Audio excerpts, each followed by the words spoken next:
या देवी सर्वभूतेषु मशक्तिरूपेण संस्थिता नमस्तस्यै नमस्तस्यै नमस्तस्यै नमो नमः। ओम दुम दुर्गाय नमः। प्रिय श्रोताओं, आज माघ गुप्त नवरात्रि का दूसरा दिन है और गुप्त नवरात्रि में दूसरे दिन महाविद्या तारा की पूजा की जाती है और कथा का श्रवण किया जाता है। तो हमारे चैनल पर आज महाविद्या तारा की कथा भी सुनाई गई है। अगर आपने उस कथा को नहीं सुना है तो आज के इस वीडियो को देखने के बाद कथा भी आप जरूर सुन लीजिएगा। तो आज आप श्री दुर्गा सप्तशती के दूसरे दिन के अध्याय सुनेंगे, जिसमें आज आप अध्याय 2 और 3 का श्रवण करेंगे। और आज के अध्याय से पहले आप सभी सुनेंगे श्री दुर्गा कवच का पाठ। तो चलिए सब मिलकर पूर्ण श्रद्धा और भक्ति भाव से आज की कथा का श्रवण करते हैं। ओम नमः चंडिकाय।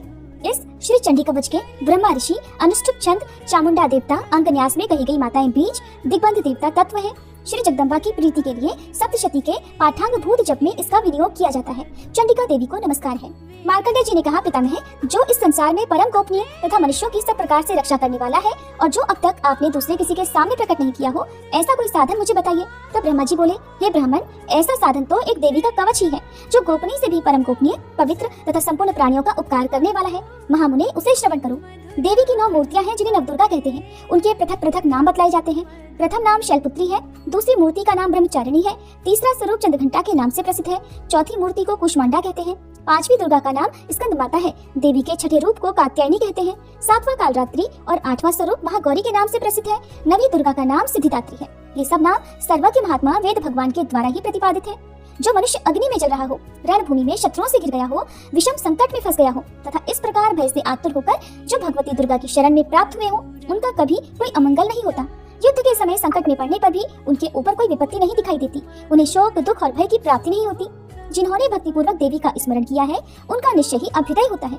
देवेश्वरी, जो तुम्हारा चिंतन करते हैं, उनकी तुम निस्संदेह रक्षा करती हो। चामुंडा देवी प्रेत पर आरूढ़ होती है, वाराही भैंसे पर सवार होती है, ऐन्द्री का वाहन ऐरावत हाथी है, वैष्णवी देवी गरुड़ पर ही आसन जमाती है, महेश्वरी वृषभ पर आरूढ़ होती है, कौमारी का वाहन मयूर है।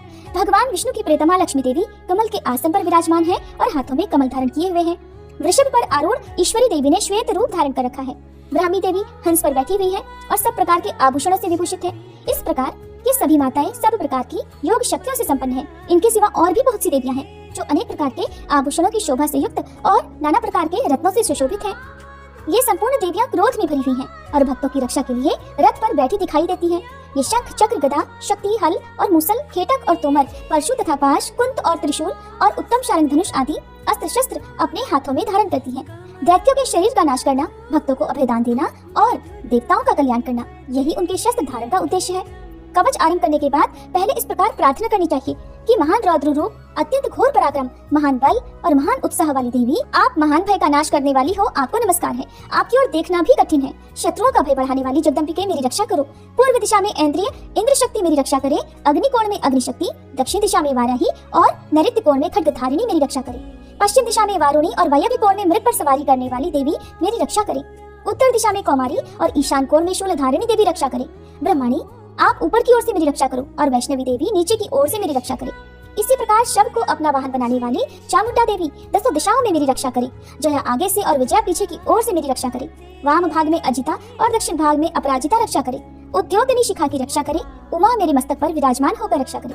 ललाट में मालाधारी रक्षा करे और यशस्विनी देवी मेरी भौहों का संरक्षण करे। भौहों के मध्य भाग में त्रिनेत्रा और नथनों की यमघंटा देवी रक्षा करे। दोनों नेत्रों के मध्य भाग में शंखिनी और कानों में द्वारवासिनी रक्षा करे। कालिका देवी कपोलों की तथा भगवती शांकरी कानों के मूल भाग की रक्षा करे। नासिका में सुगंधा और ऊपर के ओठ में चर्चिका देवी रक्षा करे। नीचे के ओठ में अमृत कला और जीवा में सरस्वती देवी रक्षा करे। कौमारी दांतों की और चंडिका कंठ प्रदेश की रक्षा करे। चित्रघंटा गले की घाटी की और महामाया तालु में रहकर रक्षा करे। कामाक्षी ठोड़ी की और सर्वमंगला मेरी वाणी की रक्षा करे। भद्रकाली ग्रीवा में और धनुर्धरी पृष्ठवंश अर्थात मेरुदंड में रहकर रक्षा करे। कंठ के बाहरी भाग में नीलग्रीवा और कंठ की नली में नलकुबरी रक्षा करे। दोनों कंधों में खड्गनी और मेरी दोनों भुजाओं की वज्रधारिणी रक्षा करे। दोनों हाथों में दंडनी और अंगुलियों में अंबिका रक्षा करे। शूलेश्वरी नखों की रक्षा करे। कुलेश्वरी कुक्षी अर्थात पेट में रहकर रक्षा करे। महादेवी दोनों स्तनों की और शोक विनाशिनी देवी मन की रक्षा करे। ललिता देवी हृदय में और शूलधारिणी उदर में रहकर रक्षा करे। नाभि में कामिनी और गुह्य भाग की गुह्येश्वरी रक्षा करे। पूतना और कामिका लिंग की और महिषवाहिनी गुदा की रक्षा करे। भगवती कटिक भाग में और विंध्यवासिनी घुटनों की रक्षा करे। संपूर्ण कामनाओं को देने वाली महाबला देवी दोनों पिंडलियों की रक्षा करे। नरसिंही देवी घुट्टियों की और तेजस्वी देवी दोनों चरणों के पृष्ठभाग की रक्षा करे। श्री देवी पैरों की अंगुलियों में और तलवासिनी पैरों के तलुओं में रहकर रक्षा करे।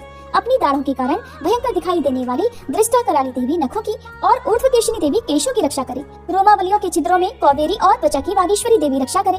पार्वती देवी रक्त, मज्जा, वसा, मांस, हड्डी और मेद की रक्षा करे। आंतों की कालरात्रि और पित्त की मुकुटेश्वरी रक्षा करे। मूलाधार आदि कमल कोशों में पद्मावती देवी और कफ में चूड़ामणि देवी स्थित होकर रक्षा करे। नख के तेज की ज्वालामुखी रक्षा करे। जिसका किसी भी अस्त्र से भेदन नहीं हो सकता, वह अभेद्या देवी शरीर की समस्त संख्याओं में रहकर रक्षा करे। ब्रह्माणी, आप मेरे वीर की रक्षा करें। छत्रेश्वरी छाया की तथा धर्मधारिणी देवी मेरे अहंकार, मन और बुद्धि की रक्षा करें। हाथ में वज्र धारण करने वाली वज्रहस्ता देवी मेरे प्राण, अपान, व्यान, उदान और समान वायु की रक्षा करे। कल्याण से शोभित होने वाली भगवती कल्याण शोभना मेरे प्राणों की रक्षा करे।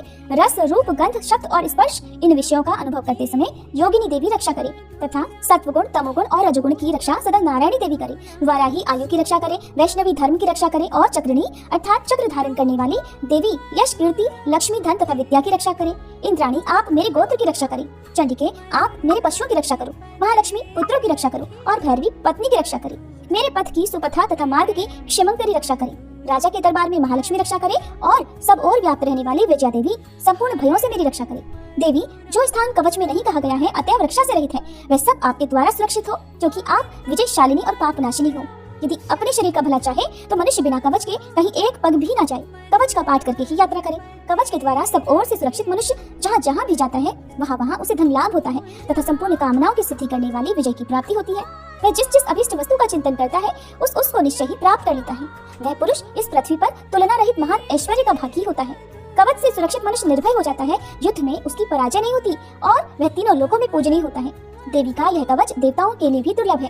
जो प्रतिदिन नियम पूर्वक तीनों संध्याओं के समय श्रद्धा के साथ इसका पाठ करता है उसे देवी कला प्राप्त होती है और वह तीनों लोकों में कहीं भी पराजित नहीं होता। इतना ही नहीं, वह अपमृत्यु से रहित हो 100 से भी अधिक वर्षों तक जीवित रहता है। मकड़ी, चेचक और कोढ़ आदि उसकी संपूर्ण व्याधियां नष्ट हो जाती हैं।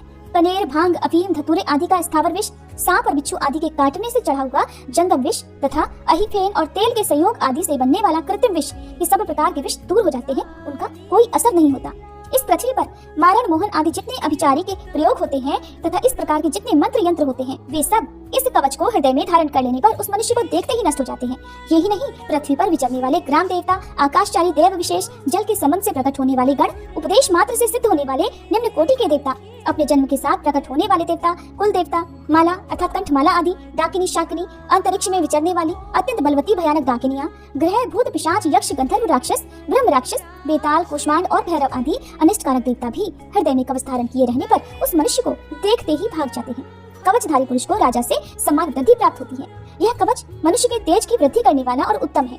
कवच का पाठ करने वाला पुरुष अपनी कीर्ति से विभूषित भूतल पर अपने सुयश के साथ साथ वृद्धि को प्राप्त होता है। जो पहले कवच का पाठ करके उसके बाद सप्तशती चंडिका का पाठ करता है, उसकी जब तक वन, पर्वत और काननों सहित ये पृथ्वी टिकी रहती है, तब तक यहाँ पुत्र, पौत्र आदि संतान परंपरा बनी रहती है। फिर देह का अंत होने पर वह पुरुष भगवती महामाया के प्रसाद से उस नित्य परम पद को प्राप्त होता है, जो देवताओं के लिए भी दुर्लभ है। ये सुंदर दिव्य रूप धारण करता और कल्याणमय शिव के साथ आनंद का भागी होता है। श्री दुर्गा कवच पाठ संपूर्ण हुआ। अब सुनिए श्री दुर्गा सप्तशती का दूसरा अध्याय। और दूसरे अध्याय में देवताओं के तेज से देवी का प्रादुर्भाव और महिषासुर की सेना के वध का वर्णन किया गया है। आइए अब हम सब मिलकर माँ भगवती का ध्यान करके आज के अध्यायों का शुभारंभ करते हैं। मैं कमल के आसन पर बैठी हुई प्रसन्न मुख वाली महिषासुर मर्दिनी भगवती महालक्ष्मी जी का भजन करती हूँ, जो अपने हाथों में अक्षमाला, फरसा, गदा, बाण, वज्र, पद्म, धनुष, कुंडिका, दंड शक्ति, खड्ग, ढाल, शंख, घंटा, मधुपात्र, शूल, पाश और चक्र धारण करती है। मार्कंडेय ऋषि कहते हैं, पूर्व समय में देवताओं और असुरों में पूरे 100 वर्षों तक घोर संग्राम हुआ था। उसमें असुरों का स्वामी महिषासुर था और देवताओं के नायक इंद्र थे। उस युद्ध में देवताओं की सेना महाबली असुरों से परास्त हो गई। संपूर्ण देवताओं को जीतकर महिषासुर इंद्र बन बैठा। तब पराजित देवता प्रजापति ब्रह्मा जी को आगे करके उस स्थान पर गए जहाँ भगवान शंकर और विष्णु भगवान विराजमान थे। देवताओं ने महिषासुर के पराक्रम तथा अपनी पराजय का यथावत वृतांत उन दोनों देवेश्वरों से विस्तार पूर्वक कह सुनाया। वे बोले, भगवान, महिषासुर सूर्य, इंद्र, अग्नि, वायु, चंद्रमा, यम, वरुण तथा अन्य देवताओं के भी अधिकार छीनकर स्वयं ही सबका अधिष्ठाता बन बैठा है। उस दुरात्मा महिष ने समस्त देवताओं को स्वर्ग से निकाल दिया है। अब वे मनुष्यों की तरह पृथ्वी लोक पर विचरते हैं। दैत्यों की ये सारी करतूत हमने आप लोगों से कह सुनाई। अब हम आपकी ही शरण में आए हैं, उसके वध का कोई उपाय सोचिए। इस प्रकार देवताओं के वचन सुनकर भगवान विष्णु और शिव ने दैत्यों पर बड़ा क्रोध किया। उनकी भौहें तन गईं और मुंह टेढ़ा हो गया। तब अत्यंत कोप में भरे हुए चक्रपाणी श्री विष्णु के मुख से एक महान तेज प्रकट हुआ। इसी प्रकार श्री ब्रह्मा, शंकर तथा इंद्र आदि अन्य देवताओं के शरीर से भी बड़ा भारी तेज निकला। वह सब मिलकर एक हो गया। महान तेज का वह पुंज जाज्वल्यमान पर्वत सा जान पड़ा। देवताओं ने देखा वहाँ उसकी ज्वालाएं संपूर्ण दिशाओं में व्याप्त हो रही थी। संपूर्ण देवताओं के शरीर से प्रकट हुए उस तेज की कहीं तुलना नहीं थी। एकत्रित होने पर वह एक नारी के रूप में परिणत हो गया और अपने प्रकाश से तीनों लोकों में व्याप्त जान पड़ा। भगवान शंकर का जो तेज था उससे उस देवी का मुख प्रकट हुआ। यमराज जी के तेज से उसके सिर में बाल निकल आए। श्री विष्णु भगवान के तेज से उसकी भुजाएं उत्पन्न हुई। चंद्रमा के तेज से दोनों स्तनों का और इंद्र के तेज से मध्य भाग का प्रादुर्भाव हुआ। वरुण के तेज से जंघा और पिंडली तथा पृथ्वी के तेज से नितंब भाग प्रकट हुआ। ब्रह्मा जी के तेज से दोनों चरण और सूर्य के तेज से उनकी अंगुलियां हुई। वसुओं के तेज से हाथों की अंगुलियां और कुबेर के तेज से नासिका प्रकट हुई। उस देवी के दांत प्रजापति के तेज से और तीनों नेत्र अग्नि के तेज से प्रकट हुए थे। उसकी भौहें संध्या के और कान वायु के तेज से उत्पन्न हुए थे। इसी प्रकार अन्य देवताओं के तेज से भी उस कल्याणमयी देवी का आविर्भाव हुआ। इसके बाद समस्त देवताओं के तेजपुंज से प्रकट हुई देवी को देखकर महिषासुर के सताए हुए देवता बड़े प्रसन्न हुए। पिनाकधारी भगवान शंकर ने अपने शूल से एक शूल निकालकर उन्हें दिया कि भगवान विष्णु ने भी अपने चक्र से चक्र उत्पन्न करके भगवती को अर्पण कर दिया। वरुण ने भी शंख भेंट किया। अग्नि ने उन्हें शक्ति दी और वायु ने धनुष तथा बाण से भरे हुए दो तरकस प्रदान किए। सहस्त्र नेत्रों वाले देवराज इंद्र ने अपने वज्र से वज्र उत्पन्न करके दिया और ऐरावत हाथी से उतारकर 1 घंटा भी प्रदान किया। यमराज ने कालदंड से दंड, वरुण ने पाश, प्रजापति ने स्फटिकाक्ष की माला और ब्रह्मा जी ने कमंडल भेंट किया। सूर्य ने देवी के समस्त रोमकूपों में अपनी किरणों का तेज भर दिया। काल ने उन्हें चमकती हुई ढाल और तलवार दी। क्षीर सागर ने उज्जवल हार तथा कभी जीर्ण न होने वाले 2 दिव्य वस्त्र भेंट किए। साथ ही उन्होंने दिव्य चूड़ामणि, 2 कुंडल, कड़े, उज्जवल अर्धचंद्र, सब बाहुओं के लिए केयूर, दोनों चरणों के लिए निर्मल नुपुर, गले की सुंदर हंसली और सब अंगुलियों में पहनने के लिए रत्नों की बनी अंगूठियां भी दी। विश्वकर्मा ने उन्हें अत्यंत निर्मल फरसा भेंट किया। साथ ही अनेक प्रकार के अस्त्र और अभेद्य कवच दिए। इनके सिवा मस्तक और वक्ष स्थल पर धारण करने के लिए कभी न कुमलाने वाले कमलों की मालाएं दी। जलधि ने उन्हें सुंदर कमल का फूल भेंट किया। हिमालय ने सवारी के लिए सिंह तथा तरह तरह के रत्न समर्पित किए। धनाध्यक्ष कुबेर ने मधु से भरा पान पात्र और संपूर्ण नागों के राजा शेष ने जो इस पृथ्वी को धारण करते हैं उन्हें बहुमूल्य मणियों से विभूषित नागहार भेंट किया। इस प्रकार अन्य देवताओं ने भी आभूषण और शस्त्र अस्त्र देकर देवी का सम्मान किया। इसके बाद उन्होंने बारंबार अट्टहास पूर्वक उच्च स्वर से गर्जना की। उनके भयंकर नाद से संपूर्ण आकाश गूंज उठा। देवी का वह अत्यंत उच्च स्वर से किया हुआ सिंहनाद कहीं समा नहीं सका। आकाश उसके सामने लघु प्रतीत होने लगा। उससे बड़े जोर की प्रतिध्वनि हुई जिससे संपूर्ण विश्व में हलचल मच गई और समुद्र कांप उठे, पृथ्वी डोलने लगी और समस्त पर्वत हिलने लगे। उस समय देवताओं ने अत्यंत प्रसन्नता के साथ सिंह वाहिनी भवानी से कहा, देवी आपकी जय हो। साथ ही महर्षियों ने भक्ति भाव से विनम्र होकर उनका स्तवन किया। संपूर्ण त्रिलोकी को शोभग्रस्त देखकर दैत्यगण अपनी समस्त सेना को कवच आदि से सुसज्जित कर हाथों में हथियार लेकर सहसा उठकर खड़े हो गए। उस समय महिषासुर ने बड़े क्रोध में आकर कहा, ये क्या हो रहा है? फिर वह संपूर्ण असुरों से घिरकर उस सेनाथ की ओर लक्ष्य करके दौड़ा और आगे पहुंचकर उसने देवी को देखा जो अपनी प्रभा से तीनों लोगों को प्रकाशित कर रही थी। उनके चरणों के भार से पृथ्वी दबी जा रही थी। माथे के मुकुट से आकाश में रेखा सी खींच रही थी और वे अपने धनुष की टंकार से 7 पातालों को क्षुब्ध किए देती थी। देवी अपनी हजारों भुजाओं से संपूर्ण दिशाओं को आच्छादित करके खड़ी थी। इसके बाद उनके साथ दैत्यों का युद्ध छिड़ गया। नाना प्रकार के अस्त्र शस्त्रों के प्रहार से संपूर्ण दिशाएं उद्धासित होने लगी। चिक्षुर नामक महान असुर महिषासुर का सेनानायक था। वह देवी के साथ युद्ध करने लगा। अन्य दैत्यों की चतुरंगनी सेना साथ लेकर चामर भी लड़ने लगा। 60,000 रथियों के साथ आकर उदग्र नामक महादैत्य ने लोहा लिया। 1 करोड़ रथियों को साथ लेकर महाहनु नामक दैत्य युद्ध करने लगा। जिसके रोए तलवार के समान तीखे थे वह असीलोमा नाम का महादैत्य 5 करोड़ रथी सैनिकों सहित युद्ध में आ डटा। 60 लाख रथियों से घिरा हुआ वाशकल नामक दैत्य भी उस युद्ध भूमि में लड़ने लगा। परिवारित नामक राक्षस हाथी सवार और घुड़सवारों के अनेकों दल तथा 1 करोड़ रथियों की सेना लेकर युद्ध करने लगा। विडाल नामक दैत्य 5 अरब रथियों से घिरकर लोहा लेने लगा। इनके अतिरिक्त और भी हजारों महादैत्य रथ, हाथी और घोड़ों की सेना साथ लेकर वहां देवी के साथ युद्ध करने लगे। स्वयं महिषासुर उस रणभूमि में कोटि कोटि सहस्त्र रथ, हाथी और घोड़ों की सेना से घिरा हुआ खड़ा था। वे दैत्य देवी के साथ तोमर, भिंदीपाल, शक्ति, मूसल, खड्ग, परशु और पट्टिश आदि अस्त्र शस्त्रों का प्रहार करते हुए युद्ध कर रहे थे। कुछ दैत्यों ने उन पर शक्ति का प्रहार किया, कुछ लोगों ने पाश फेंके और कुछ दूसरे दैत्यों ने खड्ग प्रहार करके देवी को मार डालने का उद्योग किया। देवी ने भी क्रोध में भरकर खेल खेल में ही अपने अस्त्र शस्त्रों की वर्षा करके दैत्यों के वे समस्त अस्त्र शस्त्र काट डाले। उनके मुख पर परिश्रम या थकावट का रंच मात्र भी चिन्ह नहीं था। देवता और ऋषि उनकी स्तुति करते थे और वे भगवती परमेश्वरी दैत्यों के शरीरों पर अस्त्र शस्त्रों की वर्षा करती रही। देवी का वाहन सिंह भी क्रोध में भरकर गर्दन के बालों को हिलाता हुआ असुरों की सेना में इस प्रकार विचरने लगा मानो वनों में दावानल फैल रहा हो। रणभूमि में दैत्यों के साथ युद्ध करती हुई अंबिका देवी ने जितने निश्वास छोड़े वे सभी तत्काल सैकड़ों हजारों गणों के रूप में प्रकट हो गई और परशु, भिंदीपाल, खड्ग तथा पट्टिश आदि अस्त्रों द्वारा असुरों का सामना करने लगे। देवी की शक्ति से बढ़े हुए वे गण असुरों का नाश करते हुए नगाड़ा और शंख आदि बाजे बजाने लगे। उस संग्राम महोत्सव में कितने ही गण मृदंग बजा रहे थे। इसके बाद देवी ने त्रिशूल से, गदा से, शक्ति की वर्षा से और खड्ग आदि से सैकड़ों महादैत्यों का संहार कर डाला। कितनों को घंटे के भयंकर नाद से मूर्छित करके मार गिराया। बहुतेरे दैत्यों को पाश से बांधकर धरती पर घसीटा। कितने ही दैत्य उनकी तीखी तलवार की मार से दो दो टुकड़े हो गए।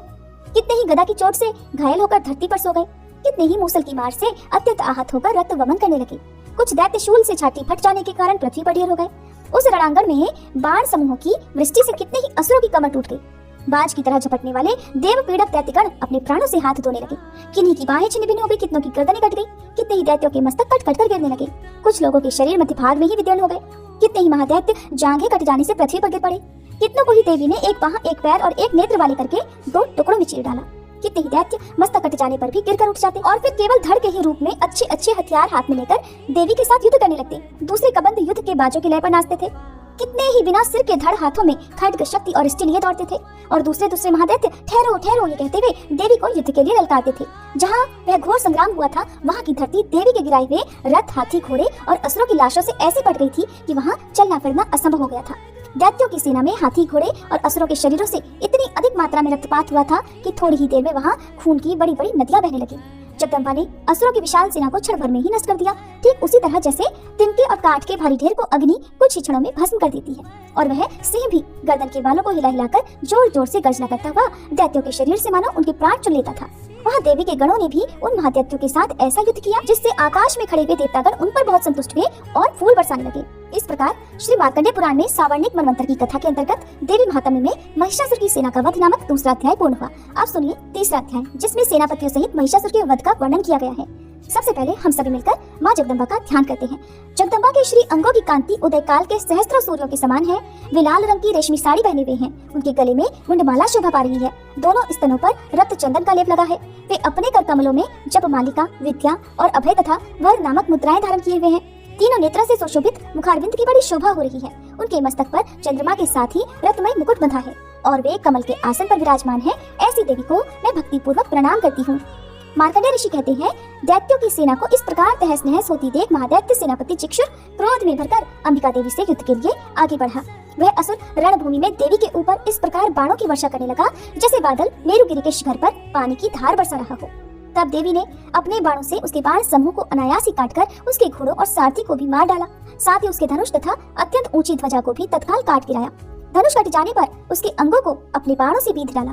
धनुष, रथ, घोड़े और सारथी के नष्ट हो जाने पर वह असुर ढाल और तलवार लेकर देवी की ओर दौड़ा। उसने तीखी धार वाली तलवार से सिंह के मस्तक पर चोट करके देवी की भी बाईं भुजा में बड़े वेग से प्रहार किया। राजन, देवी की बाह पर पहुंचते ही वह तलवार टूट गई। फिर तो क्रोध से लाल आंखें करके उस राक्षस ने शूल हाथ में लिया और उसे उस महादैत्य ने भगवती भद्रकाली के ऊपर चलाया। वह शूल आकाश से गिरते हुए सूर्य मंडल की भांति अपने तेज से प्रज्वलित हो उठा। उस शूल को अपनी ओर आते देख देवी ने भी शूल का प्रहार किया। उससे राक्षस के शूल के सैकड़ों टुकड़े हो गए। साथ ही महादैत्य चिक्षुर की भी धज्जियां उड़ गई और वह प्राणों से हाथ धो बैठा। महिषासुर के सेनापति उस महापराक्रमी चिक्षुर के मारे जाने पर देवताओं को पीड़ा देने वाला चामर हाथी पर चलकर आया। उसने देवी के ऊपर शक्ति का प्रहार किया, किंतु जगदम्बा ने उसे अपने हुंकार से ही आहत और निष्प्रभ करके तत्काल पृथ्वी पर गिरा दिया। शक्ति टूटकर गिरी हुई देख चामर को बड़ा क्रोध हुआ।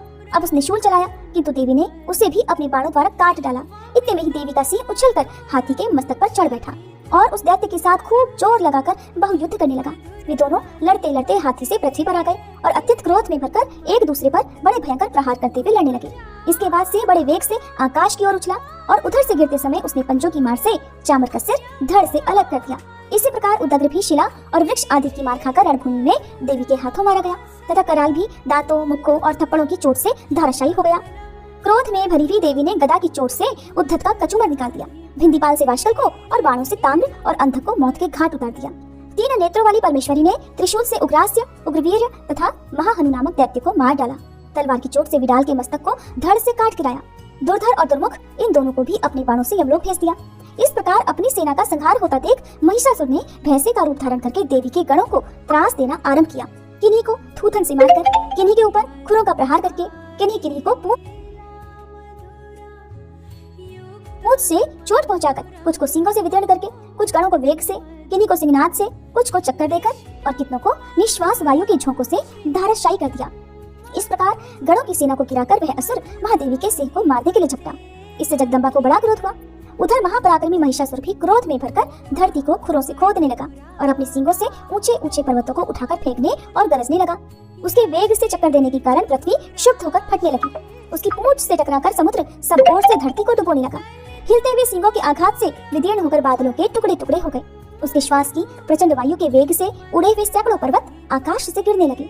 इस प्रकार क्रोध में भरे हुए उस महादैत्य को अपनी ओर आते देख चंडिका ने उसका वध करने के लिए महान क्रोध किया।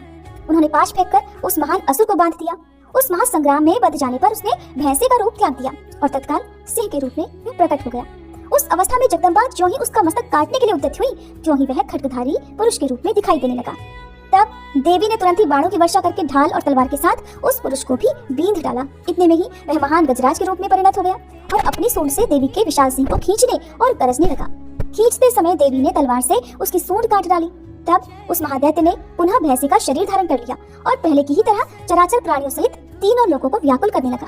तब क्रोध में भरी हुई जगन्माता चंडिका बारंबार उत्तम मधु का पान करने और लाल लाल आंखें करके हंसने लगी। उधर वह बल और पराक्रम के मद से उन्मत्त हुआ राक्षस गरजने लगा और अपने सींगों से चंडी के ऊपर पर्वतों को फेंकने लगा। उस समय देवी अपने बाणों के समूह से उसके फेंके हुए पर्वतों को चूर्ण करती हुई बोली। बोलते समय उनका मुख मधु के मद से लाल हो रहा था और वाणी लड़खड़ा रही थी।